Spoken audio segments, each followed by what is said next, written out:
ustedes, Fernando hubiera querido estar aquí más que nadie, pero es médico, profesor asociado, como ven ustedes en el programa, profesor asociado de patología, servicio de medicina interna del Hospital Universitario Reina Sofía de Córdoba, director de los cursos de dieta mediterránea de la Universidad Internacional Menéndez Pelayo de Santander, académico de la Real Academia de Medicina de Córdoba, entre otras muchas cosas, y además un experto en todo cuanto al aceite de oliva y la dieta mediterránea se refiere. Tenía los billetes para venir, el Ministerio de Sanidad no solo no se lo ha aconsejado, sino que prácticamente se lo ha prohibido que venga, porque es uno de los responsables en Córdoba y provincia de la situación, de arreglar la situación en la que vivimos. A mí me ha reñido ahora hace un ratito porque venía por la calle y me ha dicho que en Madrid no se puede andar por la calle. Así que les dejo con Fernando, que es todo un sabio, que me consta que ha preparado estupendamente su ponencia y que estoy segura que les va a encantar a todos ustedes y que nos vamos a ver próximamente todos aquí, presenciales, aquí. Bienvenido, Fernando, y ya te escuchan todos tus alumnos. Buenos días a todos. Como mi querida Ángeles ha comentado. Ángeles, ¿se ve bien la presentación? ¿Ángeles? Muy bien, No sé Fernando, si perfecto. Sí, perfecto. se ve bien, ¿no? Vale, sí, de acuerdo. Sí, perfecto. Pues bueno, el Museo Arqueológico para mí forma parte de mi vida, como bien sabe ella. No menos de una docena de veces voy todos los años, casi me considero guía del museo. Mi segunda vida, después de la medicina, es la arqueología, sin duda ninguna. Y bueno, me pidió Ángeles esto y he tenido el atrevimiento de intentar pues dar esta ponencia en medio de un curso de historiadores, a los que respeto profundísimamente, y este humilde médico pues lo va a intentar. Lo que sí es cierto es que sobre la medicina en Roma existen infinidad de trabajos, y además trabajos que muchas de las veces están hechos por médicos, no por historiadores, porque probablemente la complejidad de este tema la podamos entender nosotros un poquitín mejor. Como os digo, la bibliografía es inabarcable. Una bibliografía extensísima desde prácticamente, bueno, desde la Edad Media, desde el siglo XIV, siglo XV, pero si queréis un buen resumen de lo que hoy día puede haber sobre esto, existen dos tratados fundamentales, sin duda, uno español de don Pedro Laín Entralgo, La Historia Universal de la Medicina, es de rabiosa actualidad, aunque se publicó en el 72, y es un compendio de historia de la medicina que hoy día no se ha superado. Y específicamente sobre la medicina en Roma, en el año 2007, Jean-Marie André publica otro tratado que prácticamente se considera la Biblia hoy día. Aquí en España hay que destacar la labor que están haciendo en la Universidad Rovira y Virgili de Tarragona, el grupo de Ada Laera, Ricardo Mar. En estos últimos años han publicado varias monografías y han hecho incluso cursos sobre la medicina romana, tanto a nivel global como en España.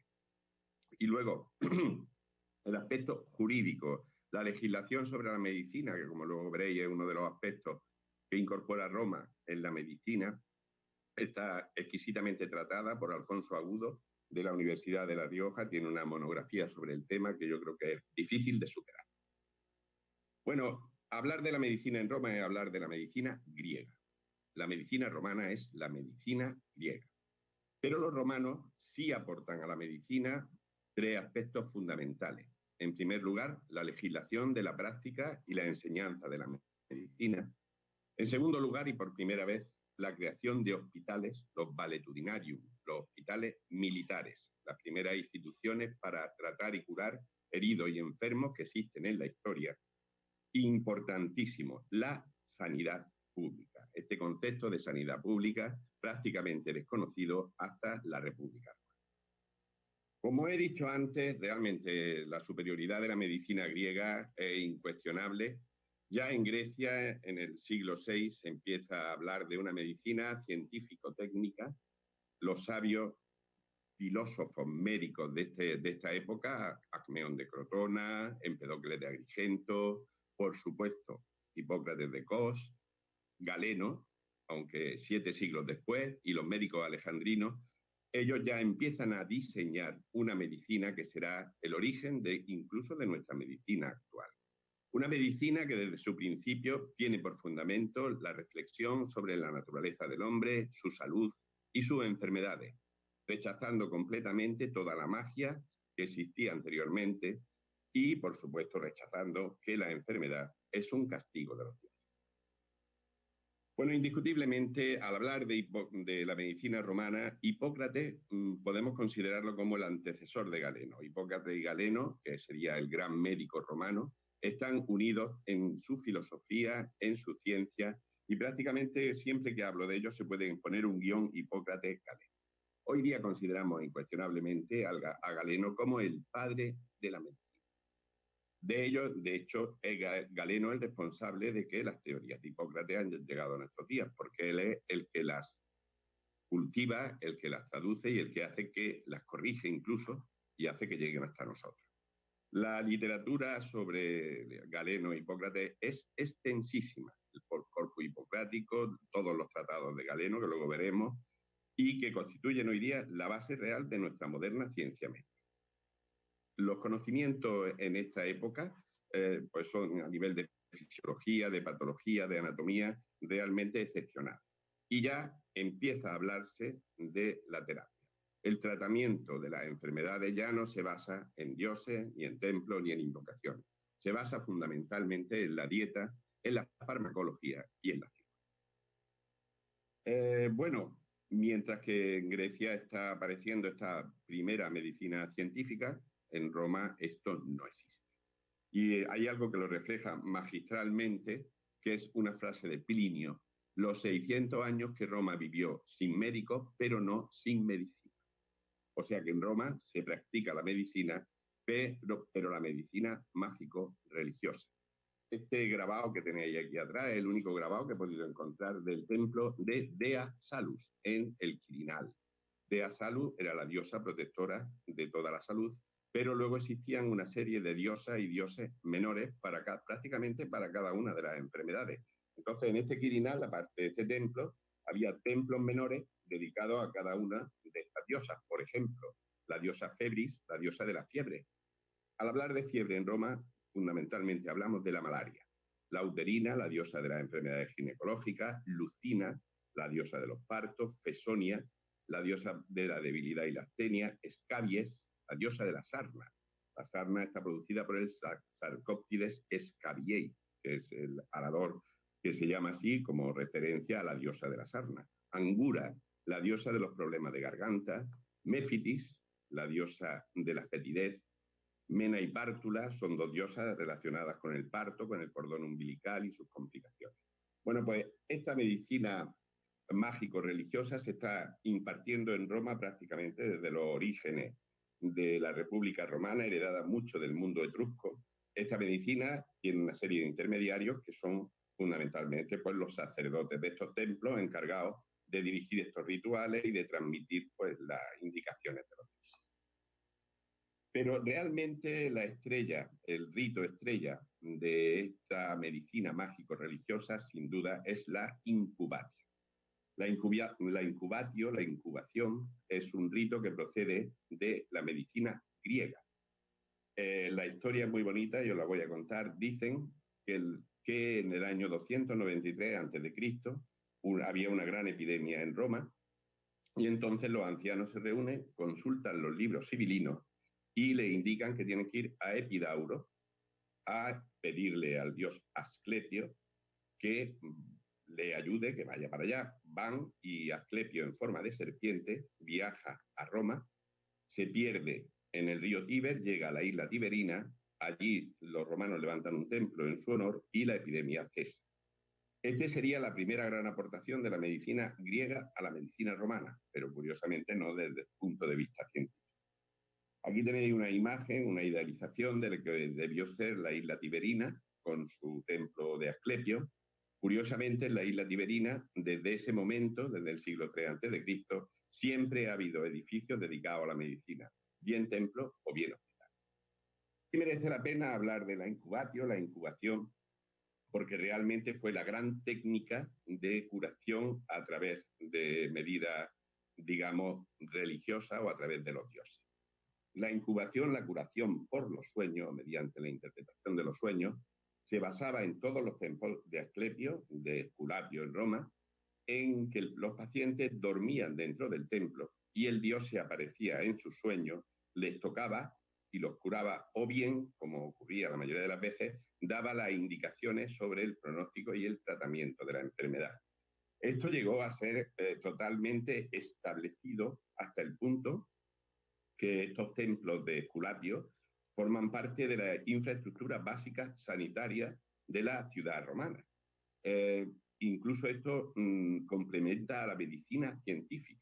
Estos sacerdotes de estos templos probablemente casi debían de tener categoría y cultura de médico, con un amplio conocimiento de botánica, de anatomía, y como digo, estos templos de Esculapio se convierten realmente en parte de la infraestructura sanitaria.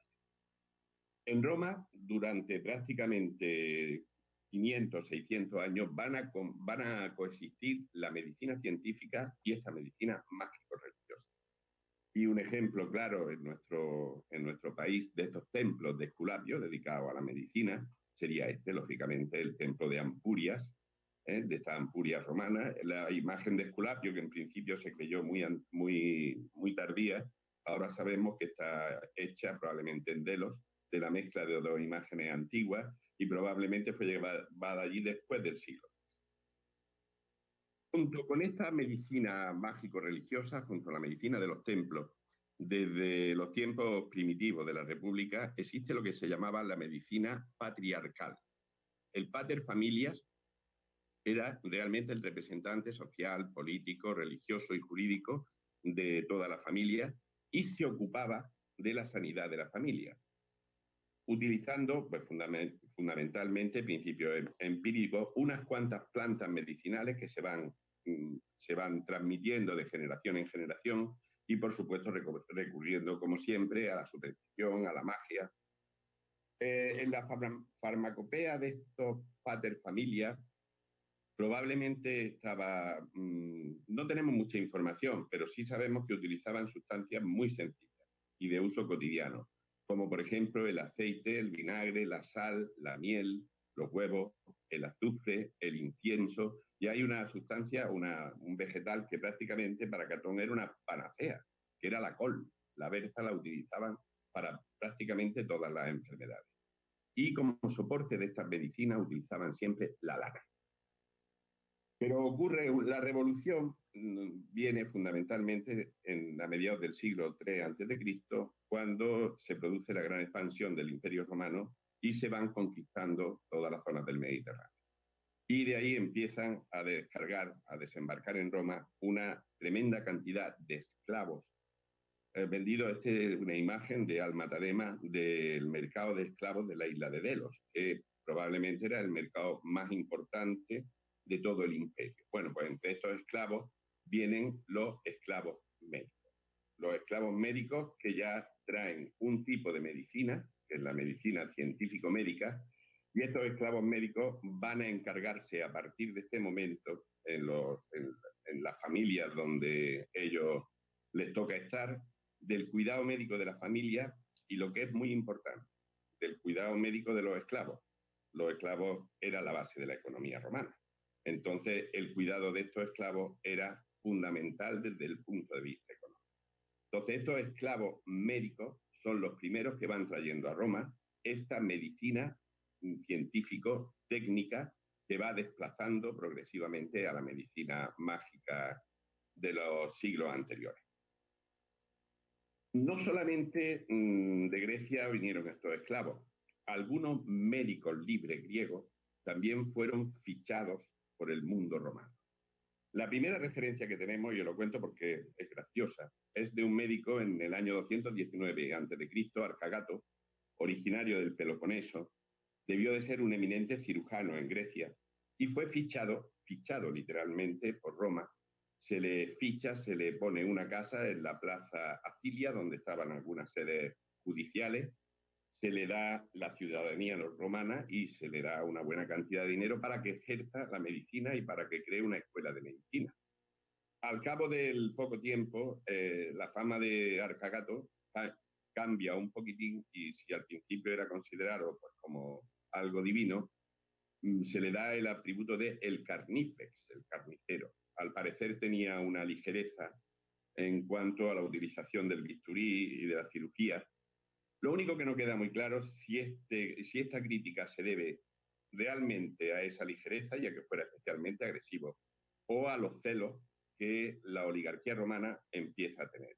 Al principio de la helenización de Roma, de la cultura, cuando se empieza a introducir la cultura romana, la cultura griega en Roma, existen celos y sobre todo en la medicina por parte de la oligarquía, porque esto suponía quitarle parte de su poder. Uno de los representantes de esta lucha sería Catón. Catón se opone, junto con el Senado, a la introducción, incluso al desembarco de médicos griegos en Roma, porque él y la oligarquía que representa, los antiqui, ven que está poniéndose en peligro una parte importante del poder. La medicina, lo mismo que el derecho, era prácticamente un monopolio de la nobleza, de los nobilitas, y ellos lo repartían de forma gratuita al pueblo, digamos, casi como caridad, ¿no? Y eso les daba poder.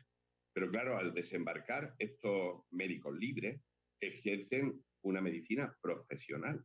Cualquiera puede ir a su casa pagándole y puede disfrutar de su medicina, quitándole poder, este monopolio, a la nobleza romana.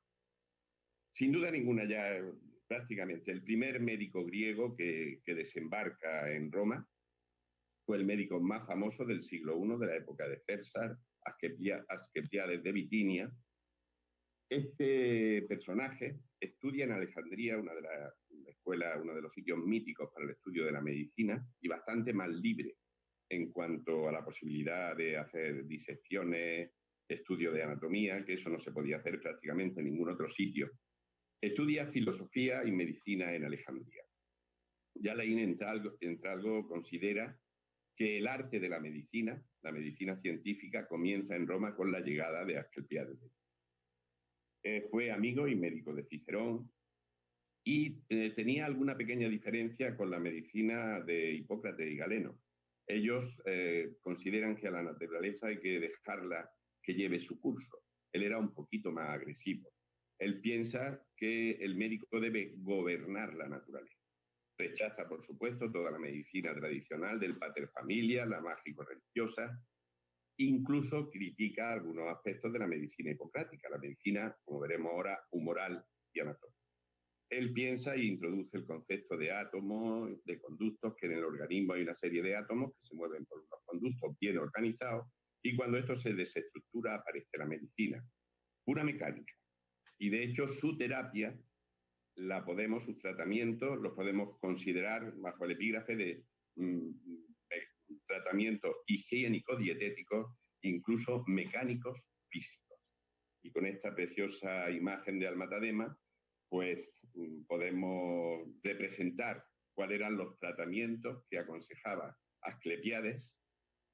Definía sus tratamientos como tuto, cito, et iucunde, rápida, segura y agradable, y se basaban en dieta, en ayuno, en paseo, en gimnasia, masaje, hidroterapia y música. A pesar de esta paz y esta tranquilidad, también Asclepiades fue la primera persona que realizó traqueotomías. O sea que todos los médicos manejaban lo mismo la parte médica o la parte dietética de la medicina, así como la ciencia. Él es muy criticado por Plinio y por Platón, pero no es criticado por su ciencia médica, es criticado por su ánimo de lucro. Él llega a Roma como, en principio, como maestro de elocuencia, como un filósofo, pero al ver que con la filosofía se ganaba muy poco dinero, como ocurre ahora, pues se dedica a la medicina, sin duda ninguna, para obtener mejores ganancias. Hablar de la medicina de Roma es hablar de Galeno, evidente, el padre de la medicina, el maestro universal de la medicina, como todos los médicos de Roma, por supuesto, médicos griegos.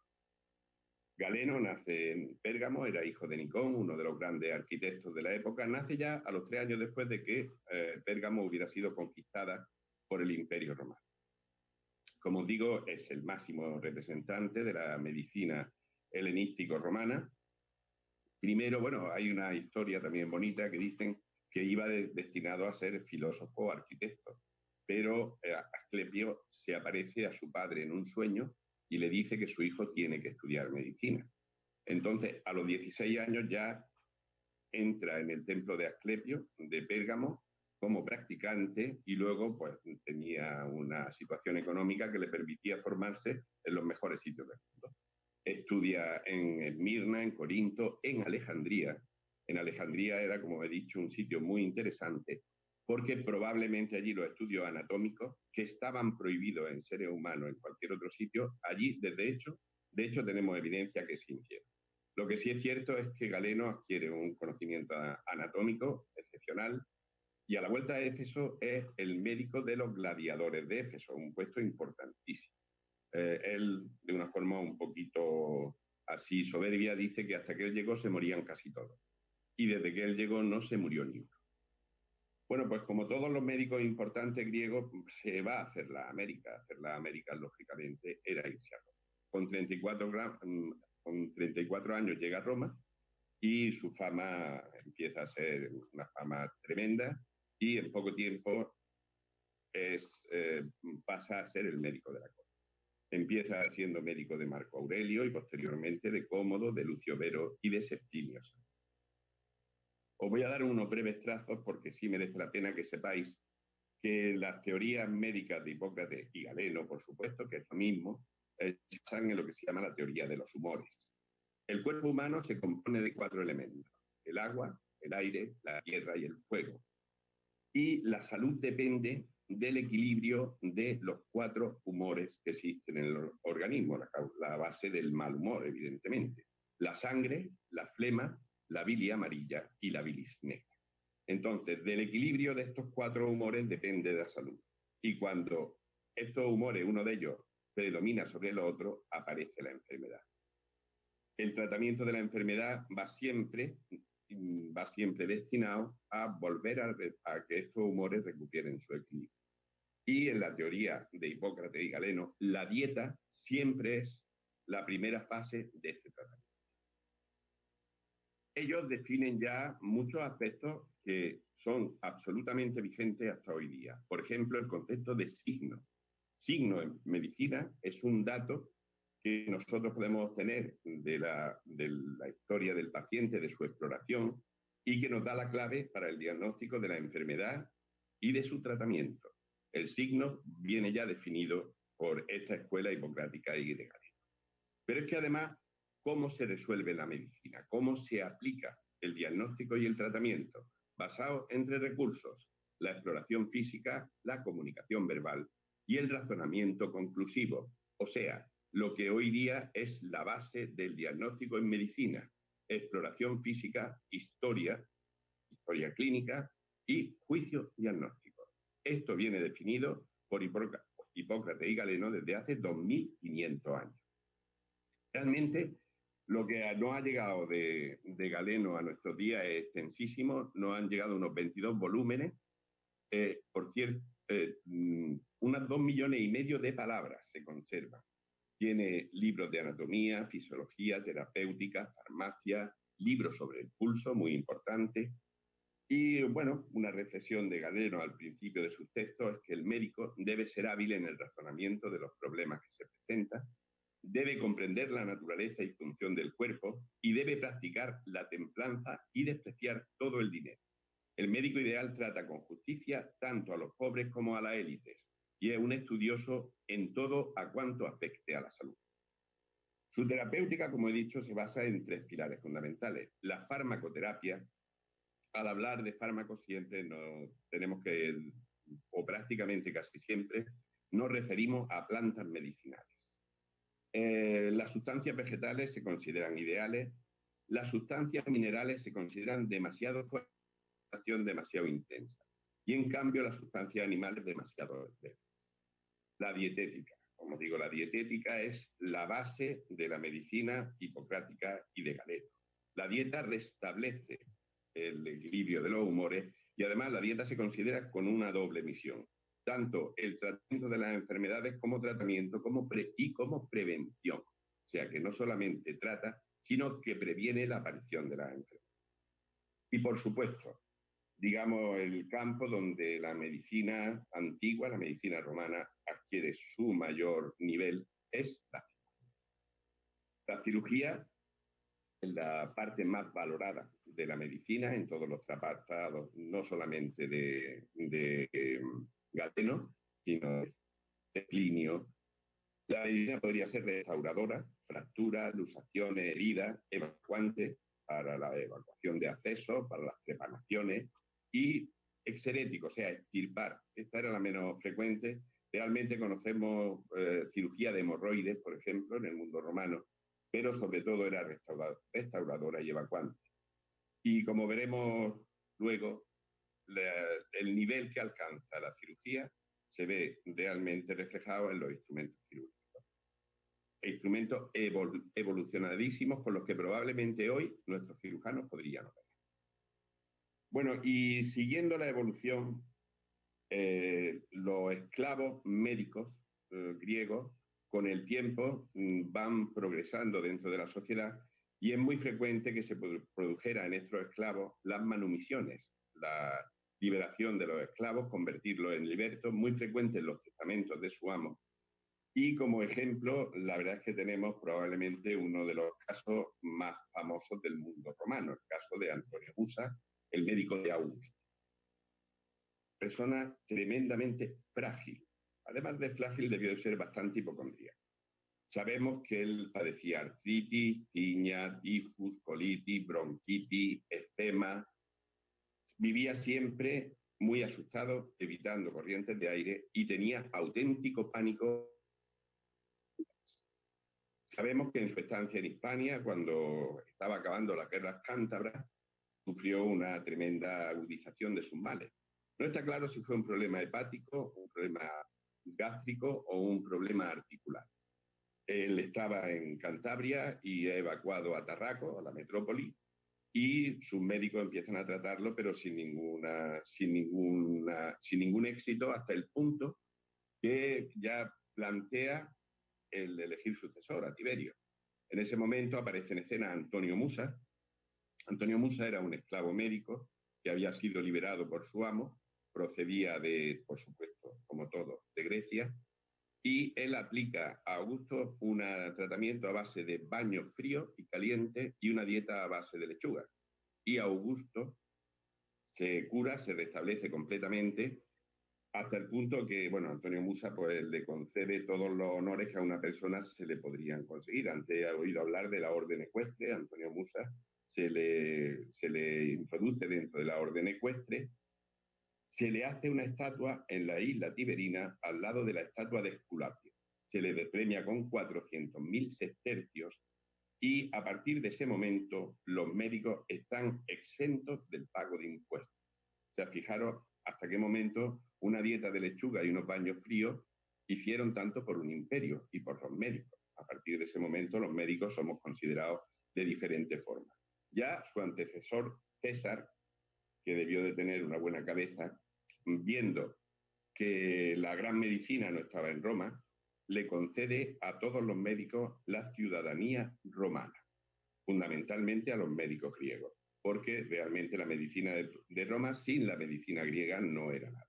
Fijaros hasta qué punto era importante la medicina griega, que en el siglo I el 90% de los médicos eran griegos, en el siglo II el 75%, en el siglo III el 66%.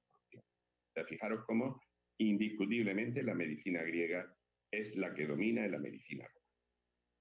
Otro de los personajes importantísimos de la medicina romana es Aulio Cornelio Celso. No tenemos evidencia de que Celso practicara la medicina. Probablemente lo que fue es un intelectual fuera de serie y un gran enciclopedista. Él, junto con Plinio, van a dejarnos como herencia pues, la gran enciclopedia del conocimiento de la época, de Artibus, donde no solamente trata medicina, trata retórica, jurisprudencia, agricultura, filosofía, estrategia, y en el apartado de re médica, pues trata todos los conocimientos médicos hasta la época. Como digo, no tenemos ninguna evidencia que Celso ejerciera realmente la medicina. Su descripción de los síntomas es muy parecida a la medicina hipocrática. A Celso se le deben algunas cuestiones que han llegado hasta nuestros días, como por ejemplo la magistral descripción de los diferentes tipos de paludismo, las fiebres tercianas y las fiebres cuartanas, que ha llegado hasta nuestros días. El paludismo era uno de los grandes males que asolaba a Roma. Escribe, como digo, la historia de la medicina desde los recuerdos más ancestrales hasta la medicina hipocrática y hasta la medicina lejana. También su terapia tiene una base hipocrática importante, por supuesto, ejercicio moderado, estancia en el campo, abstención de ejercicios violentos y relaciones sexuales excesivas y bebida embriagante. O sea, justo lo contrario de lo que hacían los romanos habitualmente. Evitar los cambios bruscos de dieta y de clima, bajar peso mediante purgas, baños de agua salada, gimnasia y masaje, y la dieta, por supuesto, y la hidroterapia. Pero la parte más importante de los libros de Celso es sin duda la cirugía. Ocupa el libro 7 y 8 y nos dice textualmente que la tercera parte del arte de la medicina es la que cura con las manos, sin omitir medicamentos ni dietas. Y nos dice también que esto creo que lo voy a llevar al hospital y lo voy a poner en la puerta del servicio de cirugía, aún a riesgo de que al día siguiente me ocurra algo. El cirujano debe ser joven, o cuando menos no muy viejo. Debe poder usar la mano izquierda con igual destreza que la derecha. Su visión debe ser aguda y clara, su mente intrépida. Debe sentir la piedad necesaria, pero no a tal grado que se sienta conmovido por las lágrimas. No debe apresurar la operación más de la cuenta, ni debe cortar menos de lo que fuera necesario, sino hacer todo exactamente como si los gritos del otro no le afectaran. Como veis, una definición maravillosa de un cirujano. Afortunadamente, hoy día la experiencia y la técnica hace que los mejores cirujanos muchas veces no sean los más jóvenes, sino que sean los más mayores. El arte de curar, por supuesto, debe descansar sobre bases científicas que se apoyen en causas manifiestas y rechazar las causas. Bueno, él, como todos los hipocráticos y Galeno, divide la terapéutica en dietética, farmacéutica y cirugía. Describe, junto con la descripción del paludismo, otra de las descripciones que ha llegado hasta nuestros días, se llama la tetrada de Celso, que es la descripción de la inflamación en sus 4 puntos: rubor, calor, tumor y dolor, o sea, enrojecimiento, aumento de temperatura, una masa, aumento de volumen y el dolor. Eso ha llegado hasta nuestros días como la tetrada de Celso. Y luego también es interesante, por ejemplo, habla que en la herida las 2 complicaciones fundamentales son la hemorragia y la inflamación, o sea, la infección. Y para la hemorragia habla perfectamente que el tratamiento es compresas secas, a ser posible, de lino, pero si no cesa la hemorragia, empaparla en vinagre. No sé si alguno de vosotros se ha criado en la cultura, cuando se sacaba un diente a un niño, pues se ponía un algodón empapado en vinagre, porque tiene cierto efecto hemostásico. Bueno, y ya a la muerte de Galeno realmente podemos decir que acaba la brillantez de la medicina en Roma. Ya a partir de ese momento tenemos pues algunos médicos, pero con tratados realmente monográficos sobre ciertos temas, pero ese esplendor de la medicina helena y romana pues ya desaparece. Desaparece hasta que aparece un movimiento muy importante, el cristianismo. El cristianismo va a tener una influencia fundamental sobre la medicina al final del mundo romano y la medicina posterior, sin duda ninguna. Como define la Inentralgo, la aparición del cristianismo, en principio, por supuesto, lleva consigo la invención de la institución hospitalaria, los primeros hospitales civiles. Los primeros hospitales fueron en Oriente, Basilio de Capadocia, pero sobre todo, y el más famoso de todo, en la isla Tiberina, el hospital que funda Santa Fabiola, Fabiola de Roma. Por supuesto, el trato igualitario en la asistencia, da igual que sean pobres, ricos, esclavos, que sean griegos, que sean romanos. La introducción del consuelo, la psicoterapia que el médico hace al enfermo que ya es incurable o está moribundo. La introducción del concepto de caridad. Al enfermo se le da una atención gratuita. Y el concepto de compasión, el acompañamiento del enfermo, Todos estos conceptos, según la Inentralgo, son introducidos por el cristianismo y realmente van a cambiar o van a revolucionar la medicina a partir de ese momento. En cuanto al otro aporte, al aporte que hace la medicina romana a la medicina griega, hablamos de la legislación. Todos estos aportes son iniciados por Julio César, que, como dijimos antes, concede la ciudadanía romana a todos los médicos para que los médicos de cualquier parte del mundo se sientan atraídos para venir a Roma. ¿Qué hace con esto? Pues, bueno, es la primera vez que el poder político interviene en la asistencia sanitaria a nivel global. Como podríamos decir actualmente, es una medida política a nivel global. Hace que Roma pues, se convierta en el centro de la difusión de la medicina universal. Y, por supuesto, queda erradicada a partir de este momento la medicina del pater familia, la medicina patriarcal, no la de los templos, no la medicina mágico-religiosa. Esa seguía coexistente. Augusto, su sucesor, como dijimos antes, a partir de su curación milagrosa por Musa, a los médicos los tiene totalmente por las nubes y mantiene, por supuesto, la ciudadanía de los médicos, pero además concede una exención de tributo a todo el que ejerce la medicina. Como un ejemplo, nos cuenta Suetonio que en el año 10 a.C. existió una tremenda hambruna en Roma y Augusto expulsa a todos los extranjeros, esclavos en venta, gladiadores, excepto a los médicos. O sea que ya veis el concepto que se va a llegar a tener. El problema de conceder todos estos atributos a las personas por el simple hecho de decir que eran médicos, pues también hacía que muchos charlatanes o personas sin formación por el hecho de ser griegos se le concediera la ciudadanía y se le eximiera de los impuestos.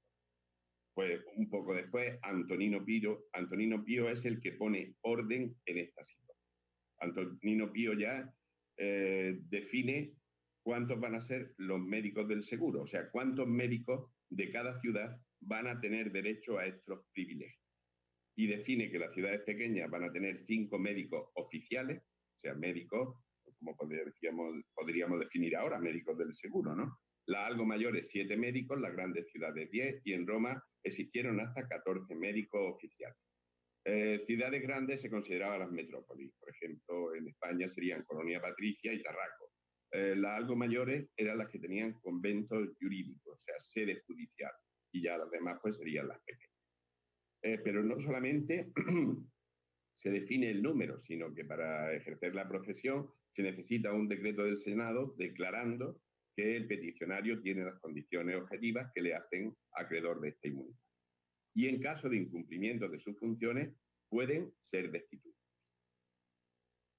Digamos, el momento más brillante para los médicos en el mundo romano llega con Constantino. La motivación de los privilegios que Constantino da a los médicos, que lo hace extensivo a las mujeres y a los hijos de los médicos, y no solamente le exime de impuestos, sino incluso de la obligación de tener que alojar en sus casas a militares o jueces, una serie de prebendas, o sea, de obligaciones que tenían los ciudadanos romanos, vosotros conocéis mucho mejor que yo. Constantino probablemente da muchísimos más beneficios y facilita el ejercicio y la enseñanza de la medicina por la carestía de profesionales médicos en ese momento. Cuando funda Constantinopla, no sé muy bien la causa porque no la he podido encontrar, pero había una auténtica escasez de médicos. Y lo que se fomenta es que los médicos ejerzan de una forma muy relajada, sin ningún tipo de necesidad económica, que los enseñantes de la medicina hagan lo mismo y que sea una profesión muy atractiva para que mucha gente se forme dentro de la medicina. Especial consideración tienen en este momento los médicos de la corte, los archiatri sacri palati y los médicos del ejército.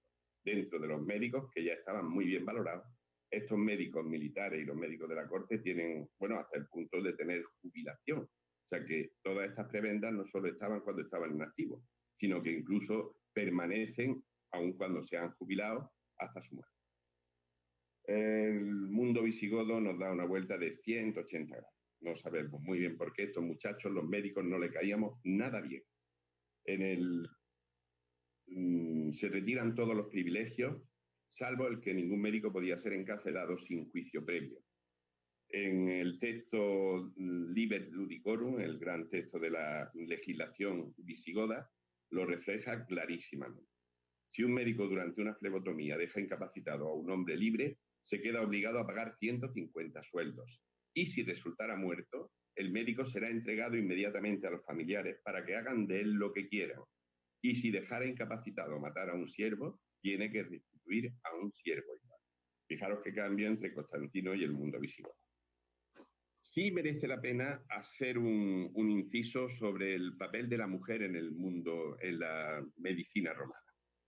El mundo romano, por supuesto, es una sociedad absolutamente patriarcal. Y a la mujer se le deja en un segundo plano. Probablemente esto fue así. Su misión era parir y criar hijos. Las mujeres no solían visitar a los médicos. Ellas se curaban entre ellas y de hecho había ciertas mujeres que tenían un cierto título o una cierta profesión médica, como sería la obstetrix, la palabra obstetrix, que quiere decir la que se pone delante, o sea, la postura que se pone la matrona en el parto. Estas obstetrix tenían como misión fundamental la atención al parto, el aborto y los problemas de fertilidad, mediar en los litigios de herederos póstumos. Curiosamente ahora, el problema es el contrario de entonces. Los padres querían ser padres de los hijos para poder legar su patrimonio, poder tener herederos. Ahora mismo nos peleamos para demostrar que no son hijos nuestros y entonces lo que se peleaban era para demostrar que eran sus hijos para poder tener continuidad. Y luego también estas obstetris se encargaban de confirmar la virginidad de esclavas y sobre todo de las aspirantes a órdenes religiosas, que tenían también que ser vírgenes. Había otras médicos, otras mujeres que ejercían la medicina un poquito más evolucionada, no solamente dentro de la ginecología, medicae o la tromea, que debieron tener mayor nivel de formación. Realmente sobre esto no tenemos mucha información. Bueno, como digo, el problema fundamental, la mujer tenía que criar y los niños y parir, pero la vida romana se desarrolla en la guerra y en la política. Son asuntos de hombres. En este caso, pues el gran problema de la mujer sería la esterilidad y los problemas del parto. Si una mujer no tiene hijos, es una desgracia social, una desgracia para la sociedad, porque nos quedamos sin hombres para la guerra o sin hombres para transmitir el patrimonio. Entonces, realmente son muy interesantes las medidas, por ejemplo, para una buena fecundación. Se debe de hacer en primavera, el hombre no debe de estar borracho y la mujer en ayunas y purificada con un paño de lino en la cabeza. El feto femenino se forma en la parte izquierda del cuerpo y el feto masculino en la parte derecha. La derecha es lo positivo, es lo bueno. Si se desea niño, la mujer debe comer alimentos secos y calientes. El calor es el atributo masculino y el atributo más potente, el fuego más potente. Si quiere parir una niña, debe seguir un régimen más húmedo. Si se desea niña, se debe de atar el testículo derecho para inutilizar. Y si se desea niño, si se desea niña, debe atarse el testículo derecho, que sería el testículo masculino, el importante. Y si se desea niño, se debe atar el testículo izquierdo para inutilizar la parte que no nos interesa. Si la mujer lleva un varón, tiene un buen color. Y si es una hembra, tendrá mal color. Si le salen manchas, será una niña. Si los pechos los tiene caídos, será una hembra. Si los tiene hacia arriba, será un varón. Como veis, el tratamiento de la mujer en el mundo romano es una auténtica maravilla en esta época. Remedios para la esterilidad, que era el gran problema. Pues la verdad es que se utilizan cualquier tipo de sustancias traídas de los sitios donde fuere. Por ejemplo, hígado de bilio de toro, pelos de asno, testículos de castor, pene de ciervo, artemisa y la corteza de sauce. La corteza de sauce es un medicamento, incluso se ha utilizado hasta prácticamente el siglo XX para este tipo de procesos. Y también, como anécdota, y para que veáis el concepto de la mujer en aquel momento, aunque seguro que lo conocéis bastante mejor que yo, están los escritos de Galeno y de Hipócrates sobre la histee. Según las teorías de Hipócrates y Galeno, las viudas y las mujeres que no tienen relaciones sexuales sufren apnea y sofocaciones. Este es el inicio de la teoría de Galeno, de la histeria, que luego sería continuada, por supuesto, por el maestro de la psiquiatría, por Freud. Y el tratado más llamativo sobre este tema es el Tratado de las Vírgenes de Hipócrates. Dice que las vírgenes tienen una serie de patologías tremendas. Se pueden volver locas, intentos de asesinato, intentos de suicidio, y aconseja a las vírgenes que se casen y al quedar embarazadas se curan de esta enfermedad. Bueno, pues como veis, el aspecto femenino creo que lo compartimos muy poco hoy. Como dijimos al principio, aparte de la legislación, que ya hemos visto el tratamiento que se le da a los médicos en general, maravilloso, desde Julio César, otro de los aportes de la medicina romana a la medicina griega es el haber sido los primeros en crear una institución donde tratar heridos y enfermos, los hospitales militares. Cuando empieza a expandirse el Imperio Romano, al siglo I y II a.C., al principio los soldados heridos eran tratados en las casas de los patricios, que era donde más o menos tenían una mínima infraestructura del pater familia, pero cuando el imperio se va desarrollando fuera de las fronteras de la península, ya no existe donde llevar a los heridos. Y entonces, dentro de ese orden y esa organización del mundo romano, se crean los hospitales militares, valetudinarios.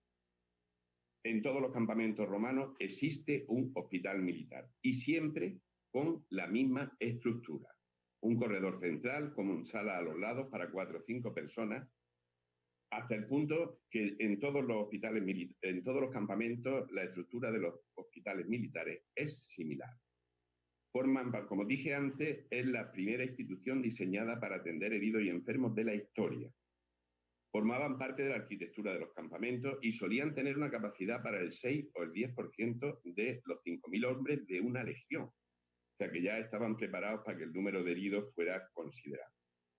Pero, como comentamos, los hospitales militares son una fundación cristiana y el primer hospital civil. Los hospitales civiles se desarrollan muy tardíamente, a final del siglo IV, producto de la caridad cristiana, y en Roma el primer hospital civil se crea en la isla Tiberiana, se destruye el templo de Asclepio y sobre él se construye el hospital civil. Y lo construye este personaje que es Fabiola de Roma, Santa Fabiola, discípula de San Jerónimo, una historia muy compleja. Esta mujer se casó una primera vez y es la patrona de las mujeres maltratadas y divorciadas porque la vida con su primer marido no debió de ser muy agradable. A la muerte de su segundo marido, ella tenía un nivel económico altísimo, se convierte al cristianismo, dedica a partir de ese momento su fortuna a la creación de estos hospitales y al cuidado de los enfermos, y ella misma hasta su muerte al cuidado de los enfermos. Los primeros hospitales de los que tenemos referencia fueron de 10 años antes, realmente en Oriente, Basilio de Cesarea y Efrén el Sirio, en Capadocia y en Odesa, fundan los 2 primeros hospitales, pero 10 años después, en el 390 ya, se crea el hospital de Fabiola. Esto sería, no he encontrado ninguna recreación del hospital, esto sería otra imagen de la isla Tiberina, pero con el templo de Asclepio sobre el que después se construiría el hospital. El hospital, sí tenemos referencia, había una zona central y de la cual se irradiaban una serie de habitaciones agrupadas dependiendo de la patología que tuvieran los diferentes enfermos. Sí sabemos, y está muy bien reconocido, que la práctica de la caridad y sobre todo la atención de los enfermos fue una de las causas más poderosas de la expansión del cristianismo y que la fundación de este hospital, del Hospital de la Isla Tiberina por Fabiola, fue uno de los acontecimientos más importantes en el desarrollo del mundo occidental. Es la primera vez que se da forma y estructura a la atención de los enfermos. Y, como dijimos también, otra de las aportaciones de Roma a la sanidad, por supuesto, fue el desarrollo de la sanidad pública. El desarrollo de la sanidad pública se basa fundamentalmente en la existencia de la malaria. El río Tíber y sus alrededores debieron de tener gran cantidad de pantanos y gran cantidad de mosquitos. La malaria era una endemia, era una enfermedad continua en el mundo, continua y temida en el mundo romano. De hecho, la febris, la fiebre, lo que se consideraba fiebre, se refería fundamentalmente a esta enfermedad. Pero es que desde el inicio de la República Romana tenemos infraestructuras sanitarias que realmente son sorprendentes. Aquí tenemos la cloaca máxima. La cloaca máxima de Roma, por supuesto, es la estructura más poderosa que tenemos y que se ha mantenido y se ha mantenido en funcionamiento hasta nuestros días. Data del siglo VI a.C. Y su objetivo era evacuar la agua estancada y las aguas residuales hacia el río Tíber para evitar que se quedaran estancadas, proliferaran los mosquitos y apareciera la malaria. Pero es que posteriormente, 2 siglos después, tenemos la ley de las 12 tablas, es del siglo V, 450 a.C., donde ya se prohíben los entierros dentro de los límites de la ciudad, para evitar que la descomposición de los cuerpos de los cadáveres pudiera transmitir enfermedades y epidemias. Y los ediles, como antes he oído en la conferencia anterior, una delicia, los responsables municipales son responsables de la limpieza de las calles y de la distribución del agua. O sea que ya vemos que existe una ordenación importantísima. El culmen de toda esta sanidad, de toda esta preocupación por la sanidad pública, probablemente venga con un grupo de arquitectos, entre los que destaca sin duda Vitruvio, que fueron los que impulsaron todo este tipo, impulsaron y desarrollaron la creación en todas las ciudades del Imperio Romano de estas infraestructuras sanitarias, conocedores perfectamente de que la malaria se propagaba a través de los insectos y de las aguas pantanosas. Como digo, desarrollan en todas las ciudades del Imperio Romano prácticamente obras de desagüe, acueductos, etc. Pero es que hoy sabemos que hoy, en el siglo XXI, para valorar el nivel sanitario de una sociedad, uno de los puntos fundamentales es el sistema de aporte de agua potable y el adecuado sistema de eliminación de aguas residuales. O sea que hace 2000 años estos señores definen ya uno de los bases, de los pilares de la buena salud de una población. La preocupación por esta obra de saneamiento de la ciudad, fundamentalmente el aporte de agua potable y, en segundo lugar, la evacuación de aguas residuales. Y, por supuesto, el aporte de agua potable. Roma nos dio una lección tremenda. En Roma llegaban al día 1.000 millones de litros de agua a través de los 14 acueductos que llevaban y se distribuían fundamentalmente pues, en las fuentes, en cisternas, en casas particulares, el que podía, en las casas de los patricios y, por supuesto, en las termas. Supongo que ayer, al hablar de los edificios civiles, pues se hablaría de las termas como uno de los edificios públicos fundamentales del mundo romano, así que yo hablaré poquito sobre eso. Las termas, pues ahora luego daremos algunas pinceladas, si es que nos la han dado ya. Pero ahora en esta última parte, ya me queda poquito, sí, me queda ya muy poquito, espero no teneros muy cansados. Pero hablamos al principio de que, sin duda, de la medicina romana, la parte fundamental y la parte más evolucionada era la cirugía. Y tenía una razón fundamental. El mundo romano vive de la guerra. Y en segunda parte, si había que cuidar a alguien, era a los que nos entretenían, a los gladiadores. O sea que realmente los cuidados médicos fundamentales los tenían el ejército y los gladiadores. Esto hace que la gran medicina tenga que dirigirse al cuidado de la herida, de fracturas, y eso hace que el nivel de la cirugía sea mucho más avanzado que la terapéutica farmacológica. Y esto, sencillamente, viendo los instrumentos quirúrgicos que nos han llegado a nuestros días, no tenemos que darle mucha más vuelta a la situación. Probablemente un cirujano hoy, o un ginecólogo hoy, podría utilizar los mismos instrumentos que se utilizaban hace 2000 años. Hombre, el hallazgo fundamental ha sido la casa del médico de Pompeya, como casi todo. Pompeya nos ha dado en unas condiciones maravillosas la mayoría de los objetos del mundo romano, pero, por ejemplo, aquí en España tenemos también dos hallazgos muy interesantes en la sepultura de un médico en Mérida y en Tarraco. La verdad es que los instrumentales quirúrgicos a lo largo de todo el imperio son idénticos. O sea que existía una escuela quirúrgica, una ciencia quirúrgica totalmente igual en todas las partes del imperio. En principio, para hablar de cirugía habrá que hablar cómo vamos a poder operar a la gente. Una de los métodos, el más famoso método de anestesia o de intentar que doliera menos, porque anestesiar era difícil, es la esponja somnífera. Era una esponja de mar en que se empañaba con una preparación de opio, de beleño y de escopolamina, y esto por lo menos aliviaba el dolor del paciente. También sabemos que cualquier narcótico como el opio o el propio alcohol podía servir también para tratar los dolores, pero era muy característico el uso de la esponja somnífera. Y aquí tenéis una foto del instrumental médico de la casa del médico de Pompeya. Realmente, como os digo, quitando las ventosas, los cuencos de arriba, porque hoy día ya la sangría la hacemos muy pocas veces, los diuréticos resuelven bastante mejor que la sangría y ya no la utilizamos, pero el resto de los instrumentales, fijaros, en la línea central tenéis los instrumentos para el uso ginecológico e incluso para la apertura de la vagina y del recto. Aquí a la izquierda abajo tenéis un tubo haciendo una discreta S. Eso es una sonda urinaria para los hombres. El que está debajo, más recto y corto, es para las mujeres.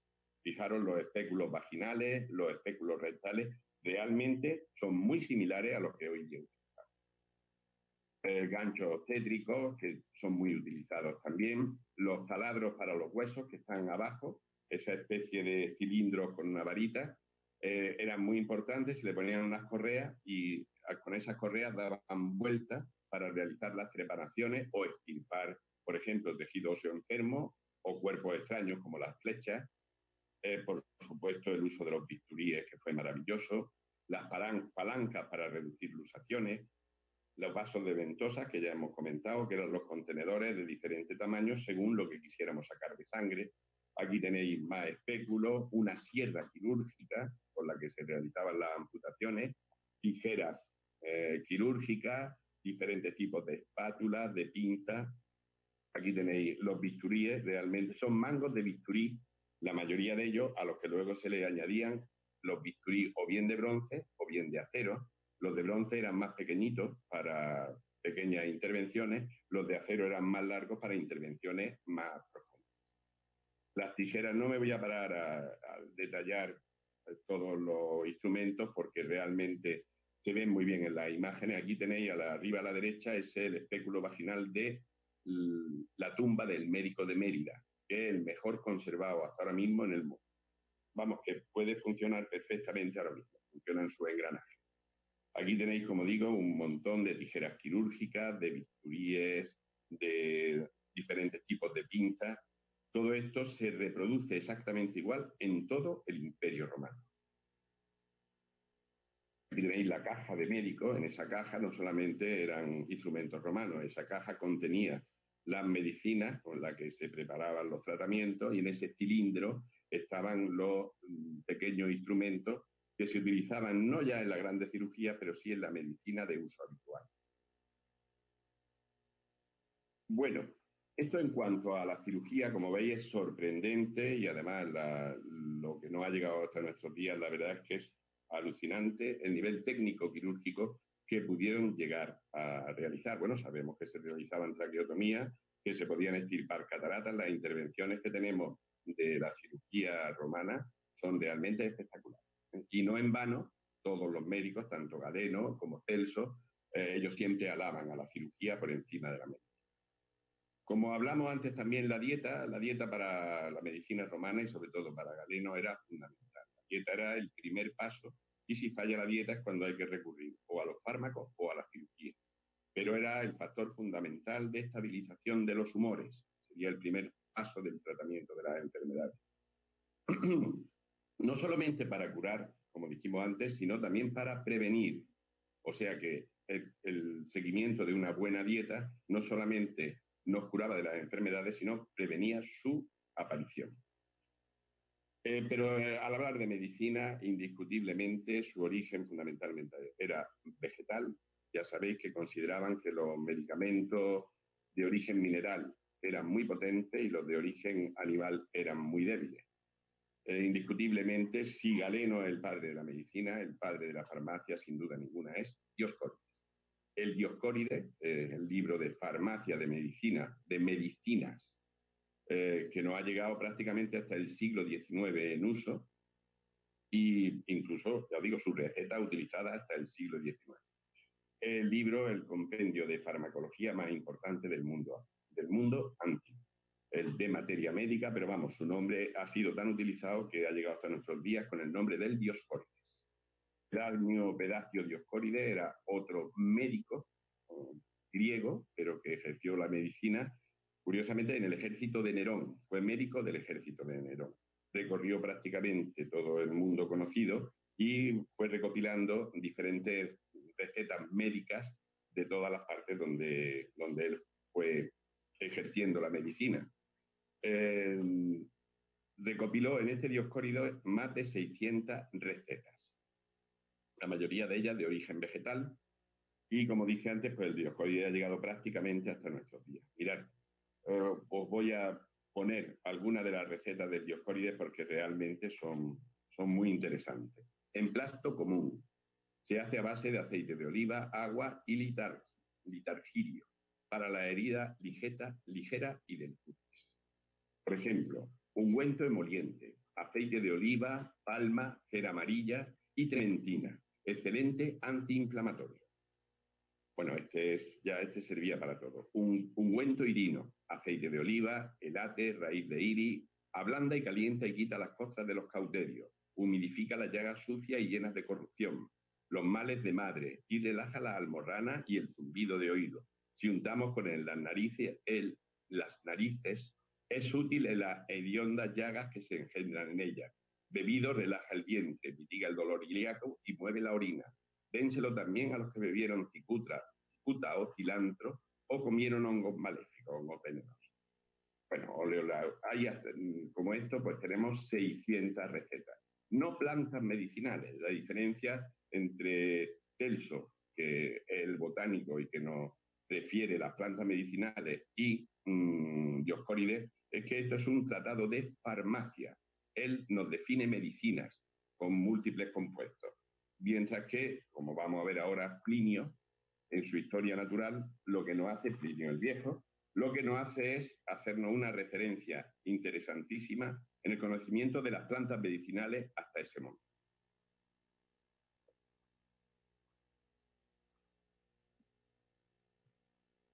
En su Historia Natural o Historia Mundial, trata diferentes partes de la cultura, zoología, botánica, raza humana, anatomía, fisiología, pero la parte que más nos interesa a nosotros, por supuesto, la parte de plantas medicinales. Plinio nació en el lago de Como y murió en la erupción del Vesubio, es uno de las víctimas de la erupción del Vesubio en Estavia, y él recopila más de 900 plantas medicinales. Ocupan del libro 12 al 16 de su Historia Natural, y destaca, por ejemplo, el efecto del aceite de oliva, que relaja los miembros, o del vino, que restituye la fuerza. Un poquito llamativo eso de que el vino restituye la fuerza, pero habrá que hacer algún estudio. Él también fue médico en el ejército de Germania, estuvo como soldado en el ejército de Germania, y al volver a Roma ejerce la abogacía y fue procurador en Hispania y en la Galia. Y, como dije antes, pues muere en la erupción del Vesubio. Su recopilación de plantas medicinales es extensísima, pero os puedo resumir algunas para que veáis el concepto de planta medicinal. El hinojo, por ejemplo, sirve muy bien para la micción dolorosa, expulsa el flujo menstrual, detiene la secreción intestinal, saca la leche materna y rompe los cálculos urinarios. Por ejemplo, el ruibarbo sirve para flatulencia, convulsiones, ciática, asma, raquitismo, disentería. La genciana, para calentar, también se utiliza como astringente para las picaduras venenosas, abortos, enfermedades hepáticas, úlceras profundas. El regaliz, llegado el regaliz como hasta nuestros días, calma el estómago y los trastornos del pecho. O sea, exactamente igual que lo utilizamos ahora mismo, sin duda ninguna, también para las enfermedades del hígado, del riñón y la vejiga. El aloe cura la herida, elimina forúnculos, es purgante y trata la alopecia. La centaura, para la cicatrización de la herida. El beleño, que es hipnótico y sedante, se sigue utilizando hoy día en la terapia natural. Por ejemplo, el eleboro, para la locura. La infusión de violeta, mirra y azafrán para la conjuntivitis, Para el dolor de muelas, pulpa de calabaza con ajenjo, sal y pulpa de tallo de mostaza. El asfodelo para las quemaduras e infecciones, o por ejemplo para la virilidad, muy importante, ajedrea, pimienta, pelitre y ortiga diluida en vino. Para el estómago, la leche de cabra hervida con hojas de higuera y un chorrito de vino. Pero sin duda ninguna, la planta estrella de todo el mundo romano y de toda la medicina romana fue el laserpicio. Es la reina de las plantas. El laserpicio no aparece en el reverso de todas las monedas, de casi todas, de muchas monedas de Cilicia, si no me equivoco, porque era su zona de máxima producción. Fue tal la explotación de esta planta que en el año 50 prácticamente desaparece. Esta planta servía prácticamente para cualquier tipo de mal, era una panacea, pero era una importación del Estado, era tal su valor que el Estado controlaba la importación de esta planta. Desaparece, como dije, sobre el año 50. Su esencia era una resina, el láser, que era apreciadísimo como medicamento, y hasta Apicio, en su recetario, que supongo que ya Javier os hablaría de él, el recetario de Apicio lo utiliza también como condimento de lujo. Plinio nos habla de esta planta en su Historia Natural, que sirve para el dolor de garganta, la tos, la fiebre, la indigestión, elimina verrugas, y muy importante como anticonceptivo y abortivo, y provoca la menstruación. Esto quiere decir que provoca el aborto, evidentemente. Y, como digo, dije antes Cilicia, perdón, monedas de Cirene. Las monedas de Cirene, tanto en plata como en oro, aparecen con el reverso del laserpicio, dada la importancia que tenían aquel. Al final comentaron las termas, no sé por qué no tuve el placer de oír ayer la conferencia sobre los edificios públicos, pero bueno, las termas tenían una doble misión. Evidentemente, la sanitaria, desde el principio de la República Romana, se habla de que diariamente hay que lavarse la cara, las manos y los pies. Y uno de cada 8 días hay que lavarse el cuerpo entero.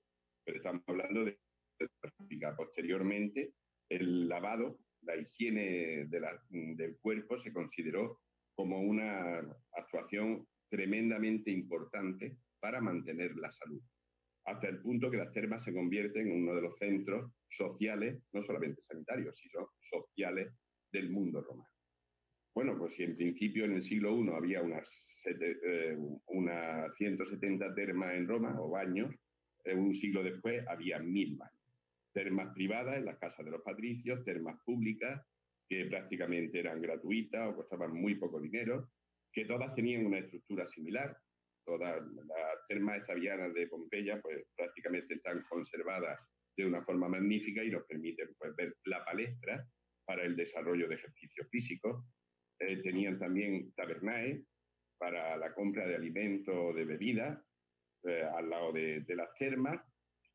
Tenían el tepidarium, que era la piscina de agua templada, de la que se iban preparando para pasar al caldarium, que era la parte fundamental. Esta siempre era la parte más lujosa de todas las termas, el caldarium, la piscina de agua caliente.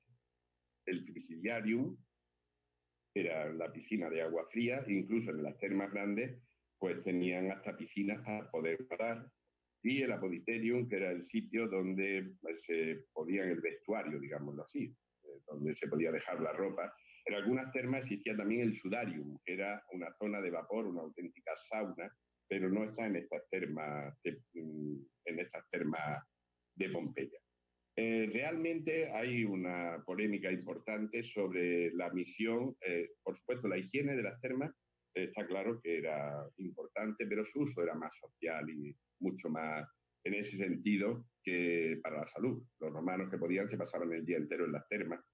Y luego también hay una cuestión, que ellos no conocían el jabón. En Roma no se conoce el jabón. Entonces, para evitar los olores se utilizaban ungüentos y perfumes hechos fundamentalmente a base de óleos.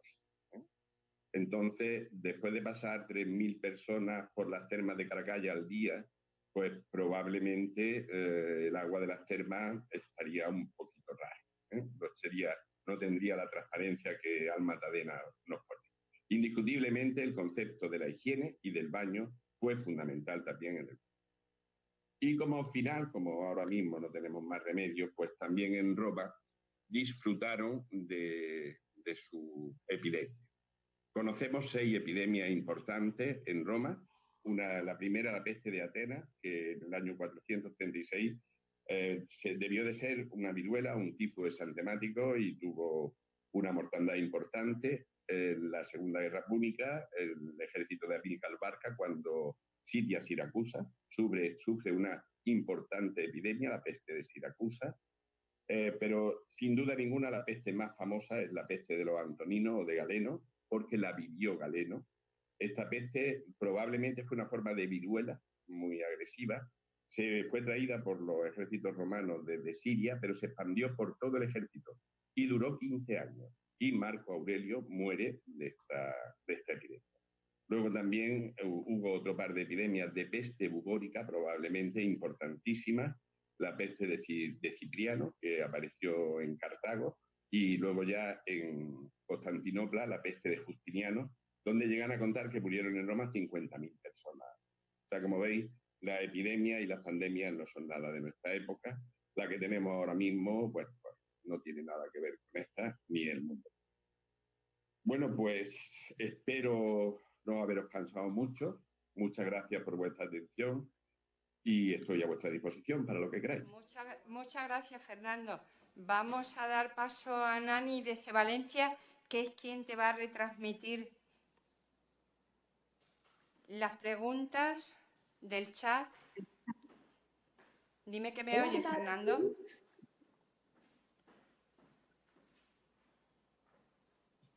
Sí, Nani. De acuerdo. Ahí tienes a Nani. Hola. Valencia, Córdoba. ¿Qué tal? Hola, ¿qué tal? Un Muy placer. bien.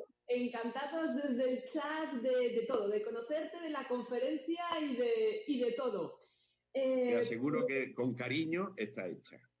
Lo que pasa es que da mucho miedo a un médico hablar para historiadores, ¿eh? Buah, pues cuando nos toca a nosotros hablar de medicina, supongo exactamente igual. Que vamos así. Pues estas son las preguntas que han planteado los chicos del chat. Lo que ha ocurrido es que ellos han ido preguntando, se han ido anticipando a tus explicaciones, con lo cual preguntaban y tú, sin saberlo, les ibas contestando al mismo tiempo. Han estado preguntando por el Vademécum, pero evidentemente ya ha quedado resuelta la duda. Una de las cosas que les ha llamado la atención es la dieta, lo que es el hacer dieta como método para curar. Sí, realmente, bueno, yo como supongo que ayer Javier contaría, el mito de la comida romana no era exactamente la dieta, era lo contrario, la antidieta, como también tenemos ahora mismo. Pero tener en cuenta que la capacidad de la medicina romana, quitando las cirugías, era muy escasa. Tener en cuenta que las recetas de las medicinas vegetales, de estas plantas medicinales, realmente su efectividad era más que cuestionable, ¿eh? Fijaros que el Dioscórides llega hasta el siglo XIX. O sea, por supuesto, indiscutiblemente, el tratado médico farmacológico fundamental es el Dioscórides, no hay duda ninguna, pero fijaros qué poca capacidad de curación tenían estas medicinas. Entonces, más que curar, había que prevenir. ¿Y cómo se puede prevenir? Ejercicio y dieta. Si es que esto el siglo XXI está exactamente igual.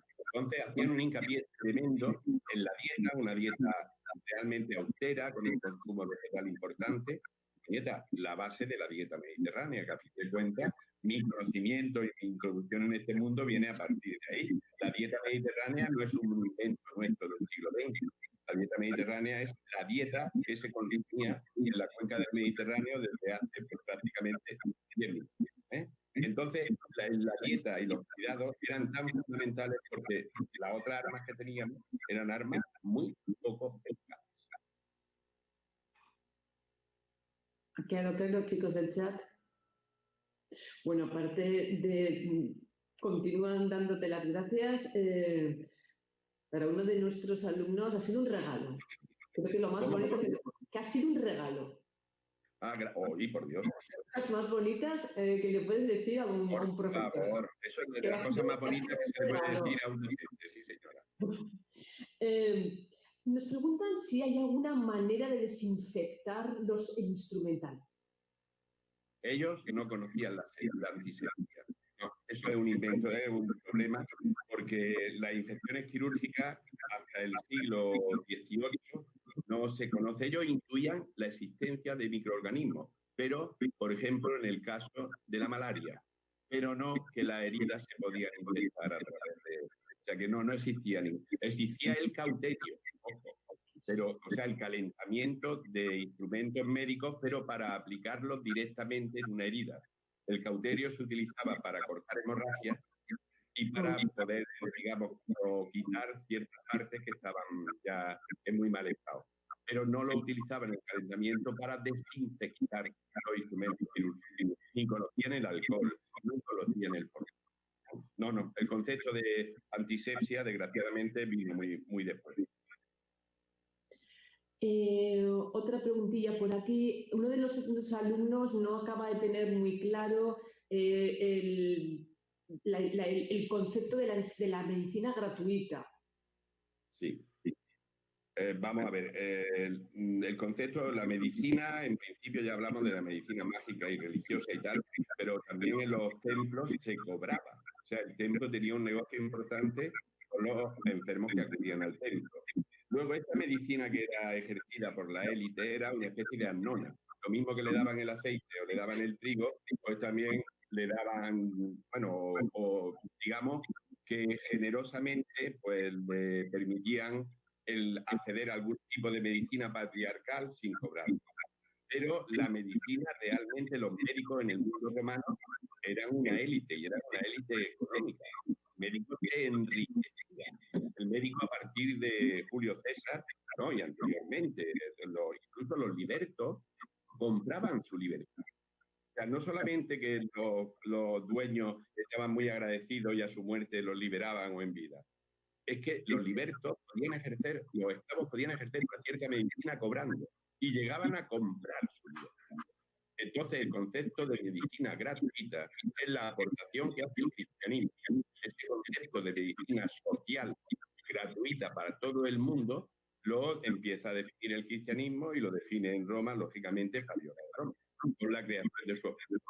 Ahí, los estudiosos del cristianismo me ha llamado la atención que hablan de que la gran expansión del cristianismo se debe fundamentalmente al concepto de caridad, porque la población estaba muy extendida y tenían unos señores que ofrecían asistencia y cuidado gratuito a todo el mundo. Y esa fue una de las causas de la expansión del cristianismo. Pero vamos, la medicina en Roma, gratuita, imaginaros 14 médicos en una población de 1 millón de habitantes en Roma. Los médicos oficiales en Roma eran 14. Pues imaginaros para atender a todo el mundo. Existían un montón de médicos privados, existía la medicina pública ejercida por estos arquitectos y existía una medicina privada. Era carita. Los médicos, vamos, a mí no me gustaría estar como ellos en conocimiento y en medicina, pero en la situación económica había que planteárselo. Justamente lo de la población de Roma, nos lo han preguntado, sé que hemos podido sobre la marcha contestar. Se han quedado muy sorprendidos, digo, para que veáis la cola como tenía que ser. Sí, 14 y casi una población en el siglo II de 1 millón de habitantes más o menos. Que tenían el concepto de intolerancia alimentaria. No, el concepto de intolerancia. Es que comer ya era, el comer todos los días ya era una labor suficiente, ¿eh? Comer todos los días. No tenían el concepto de intolerancia alimentaria. Lo que sí existe no tenía ni está descrito en ninguno de los tratados. Pero lo que sí está claro es que la gente sabía lo que se les sentaba bien y lo que les sentaba mal, igual que hoy. ¿Qué es lo que uno no debe comer? Pues lo que les siente mal. Y es que no hace falta darle muchas más vueltas. Entonces ellos no tenían este concepto y no se desarrollaba. Luego, por ejemplo, que nacieran niños con intolerancia a las proteínas de la leche de vaca. Pues probablemente nacían muy pocos niños porque la lactancia materna era hasta los 5 años. O sea, nosotros, la intolerancia a los alimentos, me vaya a permitir que haga un comentario, perdonadme. Se está abusando de la intolerancia a los alimentos de una forma descarada, ¿no? Todos esos estudios de que hacen un análisis de los alimentos. En mi libro lo vi. Y tengo un libro gordo, pero gordo, ¿eh? O sea, todo esto son una serie de modas que se están ahora mismo desarrollando para intentar justificar una serie de trastornos, la mayoría de ellos funcionales, que no tienen una explicación clara. Intolerancia la hay, por supuesto, los celíacos al gluten, fuera de los celíacos, todo lo demás, por favor, que se alimenten de cereales, es la base de la alimentación humana. Intolerancia a la lactosa, que también es importante, pero solo produce gases, y luego hay una cierta alergia, pero la alergia es una enfermedad del desarrollo. La alergia en el siglo XV era muy fuerte, porque no se exponían a tantos alérgenos ni a tantos productos porquería a la que nos ponemos. Entonces, la alergia que hoy día vemos, probablemente en ese tiempo no existía. A ver, gente del chat, ¿alguna pregunta más? Nosotros, por nuestra parte, de momento, os pasamos las preguntas a los alumnos que están en el museo. Una pregunta aquí. Dani. Sí. Le damos la palabra a ella, Miguel Ángel.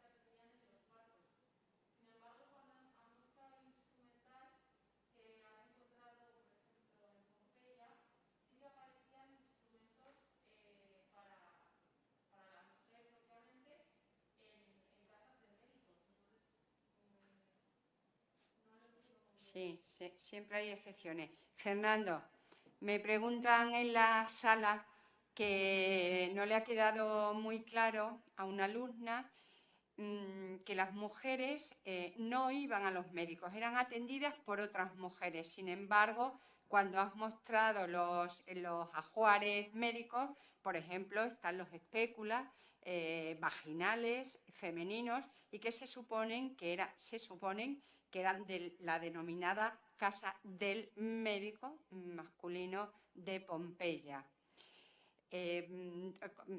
Contesta, por favor. Sí, es que de la medicina... Mira, ha habido dos razones, una por falta de tiempo y otra por pudor, que no he querido profundizar en el papel de la mujer en la medicina romana porque es auténticamente vergonzoso. Vergonzoso. No, la mujer habitualmente no va al médico. La única preocupación que existe para el mundo romano en la medicina de la mujer es la ginecología. Y por eso lo que vemos son unos instrumentos ginecológicos muy desarrollados, porque esa era la parte de la medicina que realmente les preocupaba. El poder atender a un parto adecuadamente y el poder resolver este tipo de problemas. Para lo demás, no es que la mujer no fuera al médico, evidentemente, incluso hay mujeres médicos referidas en la bibliografía médica. Mujeres médicos, en el Bajo Imperio ya hay bastantes más, pero en el Alto Imperio, incluso en el siglo II, tenemos lápidas de algunas mujeres que ejercieron la medicina, digamos, de una forma general, pero no es lo habitual. Lo que sí está claro que la preocupación en la medicina de la mujer era la ginecología. La fertilidad, la ginecología y el parto. Lo demás les preocupaba muy poco. Y de ahí el desarrollo, porque curiosamente el instrumento más desarrollado probablemente de todos los que hemos visto es el espéculo vaginal, sin duda ninguna. Independientemente independientemente o no de lo que ha dicho Fernando, no era lo mismo una mujer de una clase media alta que era atendida por una matrona que podía formar parte dentro de ser una liberta o una esclava y formar parte dentro de la casa de esa familia, que cuando iban a nacer, Livia no, pues no tuvo hijos, el hijo de Julia, los hijos de Julia o tal o cual, que además de las matronas eran asistidos por médicos o los médicos eran asistidos por matronas.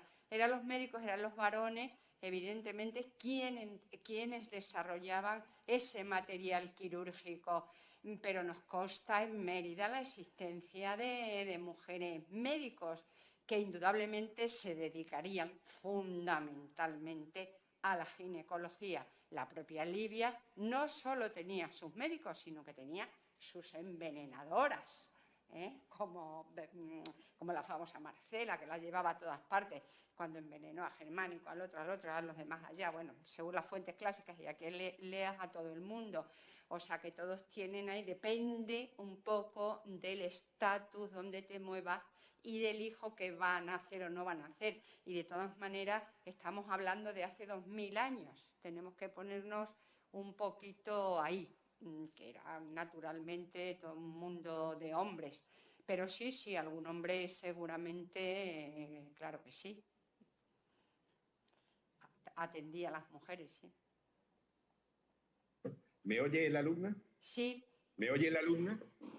El tema es tan amplio que ha habido que resumir muchísimo y ha sido difícil, más difícil resumir que no preparar el tema. Pero es que, por ejemplo, la medicina en las clases, en las élites, era totalmente distinta a la medicina del pueblo, pero claro, aquí estamos hablando de la medicina popular. Los patricios tenían sus médicos en sus casas, ¿eh? Y al principio serían sus médicos mágicos religiosos y luego eran sus esclavos griegos. Y tenían ¿cómo va a ser igual la atención de una patricia que la atención de cualquier persona del pueblo en Roma? La casa del médico de Pompeya, evidentemente, no era la casa de un médico para la atención al pueblo. Indiscutiblemente que no. Era de un médico de los que, de una cierta élite, a juzgar por el instrumental que tenemos. El espéculo de Mérida, por ejemplo, ese espéculo de Mérida era un espéculo de una cierta élite, lógicamente. Te van a hacer otra pregunta. Muy simple. ¿Qué valor podía tener la sal en la medicina de la antigua Roma? La sal. Fernando, me pregunta Miguel Ángel que qué valor puede tener la sal en la medicina romana. La sal tiene un valor en la antigüedad fundamental. Hombre, de ahí la palabra salarios a los militares romanos, ¿cómo se llaman los militares romanos? Marigel, a los soldados romanos se le pagaba parte en sal. La sal es fundamental porque la sal es el conservador universal. La sal es lo que nos sirve para conservar alimento y cualquier otro tipo, hasta incluso medicamento, para absorber la humedad de cualquier zona y era fundamental, ya os digo, para la vida de la antigüedad era imprescindible. ¿Cuál es el problema de la sal? Cuando uno vive 50 años, 30 años, 40 años, se puede tomar toda la sal que quiera, no hay problema ninguno. El problema es cuando prolongamos la vida a los 70 y 80 años y nos damos cuenta que el exceso de sal produce enfermedades cardiovasculares, fundamentalmente la hipertensión. Pero la hipertensión aparece a los 50 años o a los 40 como muy precoz. ¿Y a ellos qué más les daba? Llegar a los 40 o 50 años no era fácil en aquella época. O sea, lo que ahora mismo es un problema y es un enemigo de la salud, que es la sal, entonces era un objeto absolutamente imprescindible, fundamentalmente por su conservación. Bueno, conservación y permitir que... Conservación y también era cicatrizante, ¿no? La sal es cicatrizante. Absorbía toda la humedad. Absorbía la humedad de la sal. Absorbe toda la humedad, sí. Pero bueno, como medicamento, o sea, su uso fue mucho más como conservante que como medicamento. Sí, no como medicamento. Sin duda. Sí. ¿Alguna pregunta más? Bueno, pues, Nani, aquí en la sala no, tú tampoco has recibido nada en el chat. Pues muy bien, voy a pasarle al director del curso, a Javier, la palabra. Hasta ahora.